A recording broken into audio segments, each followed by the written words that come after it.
What is up, fight fans? We got some new screenshots that literally just dropped today out of the blue, out of nowhere, and is literally making me feel uncomfortable as to how amazing these screenshots look. And they even dropped a few more tidbits about Esports Boxing Club from this new article. Without any further ado, let's go ahead and jump right into it. This is Edward, and you're watching Boxing Fanatico.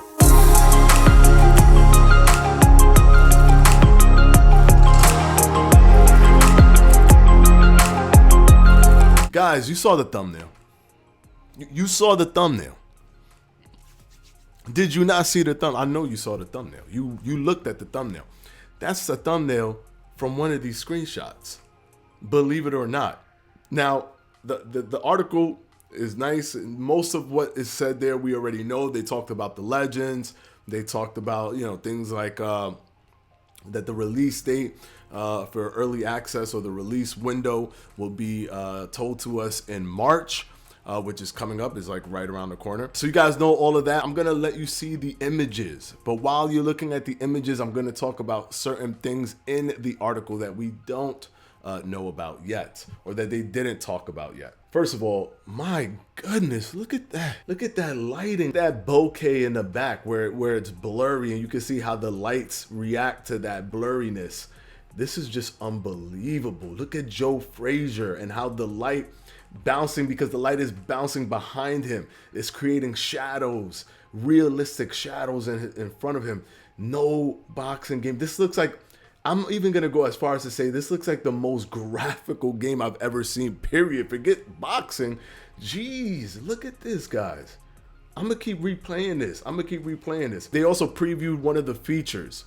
Now, look at this specific picture here. That's Joe Frazier and the cutman Jamin Sheldon wearing the Empire Pro Tape t-shirt. This graininess, or this kind of, black and white picture, is part of a legendary feature. It's a black and white filter. As stated in the article, it's a black and white filter that's part of a feature that's available when using legendary fighters. It's a small detail, but one that hardcore fans should appreciate. So do they have like some type of distorted feature where there's like a film grain and it's like black and white when you're using like two legendary fighters? Will that also distort commentary? Things of that nature? Will we have like different sounds and different things to kind of get, to kind of dive into that Legends world? This looks amazing, absolutely amazing. They even talked about Ash Habib, who's the creative director for the game, and he was an avid boxing fan, and he's also a former competitive Pro Evolution Soccer player. I love, this is funny, but I love that he's a Pro Evolution Soccer player and not a Pro EA FIFA player for some reason, because Pro Evolution Soccer always had that good detail, that good, like, they cared about gameplay, while FIFA felt more like they cared more towards the money side.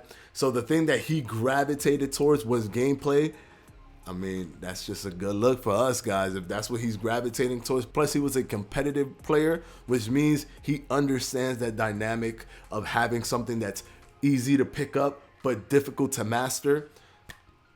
That's a good key point that I did not know about Ash Habib, that I'm glad to know about Ash Habib. They talked about how they're using DAZN's Todd Grisham, who we already know is one of the announcers for the game, but they're also using him for talent acquisition, as well as being partnered with Grand Enterprises to expand the scope to bring it to the consciousness of the mainstream boxing. The goal appears to make this title, which was once viewed as something of an indie game, into something much larger. In addition to partnerships with Grand Enterprise, Steel City is also talking with 3 of the world's leading tech companies concerning more strategic partnerships. Don't know what that means, but my goodness, the amount of partnerships that they are out here trying to grab up and put together just to make sure that this game has everything behind it is absolutely phenomenal. Let me continue reading, guys. Steel City released an update earlier this month that pertained to the game's combat mechanics. What they're calling V2 of the engine has been completed, and per Habib, It has balanced many of the aspects of gameplay, with development moving forward, but still somewhat hampered by restrictions created by the pandemic. Steel City plans to unveil a launch window in March. Now, this is another interesting thing. We were only going to get 25 fighters. Look at this. The game will initially launch via early access on Steam and will feature a limited amount of movement / punch styles. So you got to be prepared for this, guys. You got to be prepared for this. When early access comes out, it isn't going to be the full game. So we will have a limited, a limited amount of movements and punch styles to go with that release.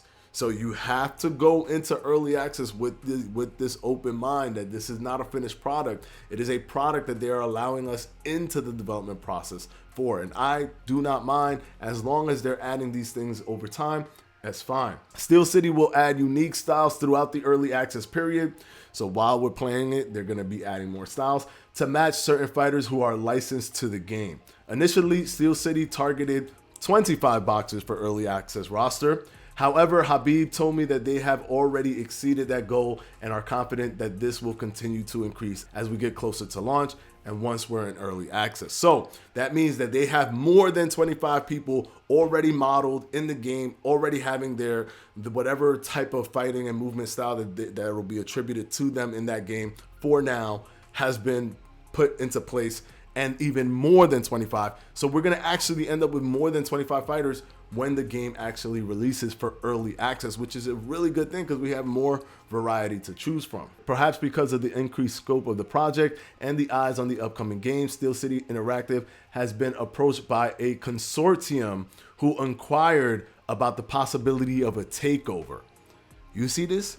There was a big business that came, a EA, maybe an EA type thing that came and said, hey, listen, you look like you got a lot of traction going. You look like you got a lot of movement going. We like that. We like what we see. We're thinking about maybe buying you guys out, giving you guys a bigger, financial dump and just having you, do more, But with that more comes us being the ones that are in control of this. What was Ash Habib's reaction to that? Habib and his partners have rejected those offers. He said, we feel it isn't right for ESBC's long-term vision. That's what I'm talking about, baby. You know what happens when that happens? You know what happens when that happens? When that happens, guys, that means that they are more interested in the art than just the money. Of course, the money has to be there because in the art, that we're not going to have a smartphone if the money isn't there. But they're making the smartphone for the smartphone and the money. What he's doing here, what he's showing here, is that they have so much love and passion for this thing that they don't want it to be distorted in any way, shape, or form. They are not allowing any takeovers. They are rejecting all of these offers, and they are going on their own 2 feet to push this out with the investments that they got from their partnerships, of course. But they're not giving this up to any big companies that are going to come in here, chop that thing to bits, and just try to pull as much money as they can from us. I love this. I love that. A more accurate of Steel City's goals will be to say the studio and publisher would love for ESBC to be to boxing what NBA 2K is to basketball. And it probably won't happen in a year, but based on earlier visuals, level of detail, and partnerships, there is reason for optimism. Now, in that case where it says they want to be like 2K, I get it. They want to be the landscape of boxing video games, where you go for boxing video games, and I'm all for it. But don't go too far into that rabbit hole being like 2K, man, because there's some problems that 2K has. But I get what they're trying to say. They're trying to say that they want them to be that staple ground for the transformative version of the real sport into video games. They want to be that, and I 100% want them to do that. Man, look how beautiful this is, man. Look how beautiful those thumbnails are. Look at the lighting on those. How does this look like 100 times better than the last time we saw pictures of this game? This is absolutely phenomenal. I'm not lying, and I'm not trying to hype the game up. And I do not work for Steel City Interactive at all. I know a lot of people think I work for them. I don't work for them. I'm just a guy that makes videos in his house about this game because it looks so good. But I'm not lying to you, and I'm not hyping it up when I tell you this is like one of the best graphics I've ever seen. Forget boxing game. Look how it looks in this photo. But now, just keep in mind, it's just photos. You're right. If you're thinking that, that's what it is. But it just looks so beautiful. Like, even if you were comparing it with other photos of other video games, this just looks amazing. So there you go, guys. More news out of nowhere. I mean, this video is dropping late because this news just came out of nowhere. So I hope you guys enjoyed it. This was from Forbes, and hopefully we get information soon, or more information. I hope that they do this this launch window thing earlier rather than later, and hopefully my prediction of Q1 could still, could still stand. I mean, I'm still holding strong to it, but we just gonna have to wait and see. It's the release window is getting pretty tight right now, but I'm still sticking to it. That's it, guys, for today. This is your boy Edward. I am out, and I'll see you in the next one.